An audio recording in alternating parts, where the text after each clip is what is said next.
Hello guys, आज हम बात करेंगे Realme C25Y के बारे में। आप ये फ़ोन खरीदने वाले हो तो फिर प्लीज़ इस वीडियो को एंड तक देखिए, क्योंकि इस फ़ोन के अंदर क्या क्या फीचर देखने के लिए मिलता है और इस फ़ोन के अंदर मेरा रिव्यू दूंगा इस फ़ोन का खरीदना चाहिए या नहीं चाहिए, और इस फ़ोन के अंदर क्या क्या फंक्शन मिल जाता है जो बेटर क्वालिटी है। चलिए स्टार्ट करते हैं वीडियो का साउंड क्वालिटी थोड़ा सा लो हो सकता है, इसीलिए मैं माफ़ी चाहूँगा गाइस, और इस वीडियो को प्लीज़ एंड तक जरूर देखना।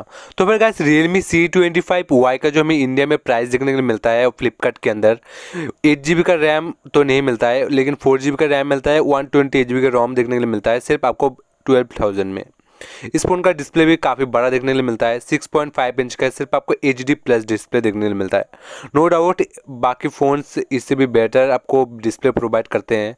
आपको जानना है गाइस इस फ़ोन के अंदर क्या क्या कमी देखने के लिए मिलता है, ऑलरेडी मैं आई बटन में लिंक दे दूंगा, और मैं इस फ़ोन वीडियो को ख़त्म होने के बाद आप वो वीडियो देख पाओगे, तो फिर वीडियो को एंड तक देखिए।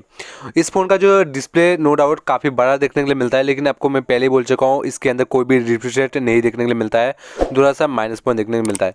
और गाइस इस फ़ोन का जो डिस्प्ले नो डाउट काफ़ी अच्छा डिस्प्ले है और गेमिंग वगैरह आप कर सकते हो इजीली। इस फ़ोन का जो प्रोसेसर देखने के लिए मिलता है एक यूनिसो का प्रोसेसर है, एक नया प्रोसेसर है यूनिसो T610, एक 12 नैनोमीटर बेस्ड है। और गाइस इस ऑक्टोकोर का रैम मैनेजमेंट काफ़ी अच्छा है नो डाउट। ये यूनिसो का एक नया प्रोसेसर है, आप यूनिसो का पहले प्रोसेसर शायद माइक्रोमैक्स में यूज़ किया गया है, फिर रियलमी में यूज़ करना स्टार्ट हो गया है। और गाइस यूनिसो का इतना भी अच्छा नहीं है और इतना भी ख़राब भी नहीं है, आप इजीली गेम खेल सकते हो। थोड़ा सा आप मीडियाटेक का G75 से कंपेयर कर सकते हो, बहुत ही अच्छा चलता है नो डाउट, काफ़ी इतना भी बुरा नहीं चलता है। इस फ़ोन के कैमरे के बारे में बात करूँ तो फिर नो डाउट 50 मेगापिक्सल के कैमरा देखने को मिलता है, जो काफ़ी बड़ा मेगापिक्सल माना जाता है।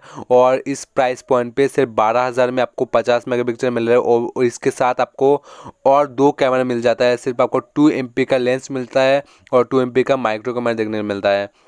और गाइस इस फ़ोन का अंदर आपको 4 सेटअप मिलता है, एक फ्लैश लाइट का और 3 कैमरा का।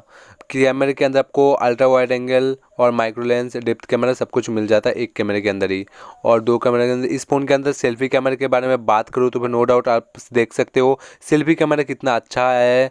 और इस फ़ोन का सेल्फी कैमरा सिर्फ आपको 8 मेगापिक्सल का देखने के लिए मिलता है, और 8 मेगापिक्सल प्राइस की सबसे वैल्यू फॉर मनी जस्टिफाई करता है, इतना भी अच्छा नहीं है, इतना भी बुरा नहीं है, आप बोल सकते हो एवरेज सा आप बोल सकते हो इसका सेल्फी कैमरा।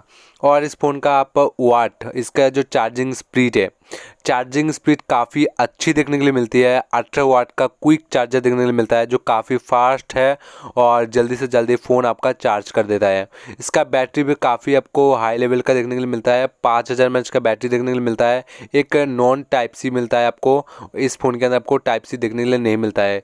इस फ़ोन के अंदर आपको जो 5000 mAh का बैटरी मिलता है, काफ़ी बड़ा बैटरी है, नो डाउट एवरेज से आप बोल सकते हो।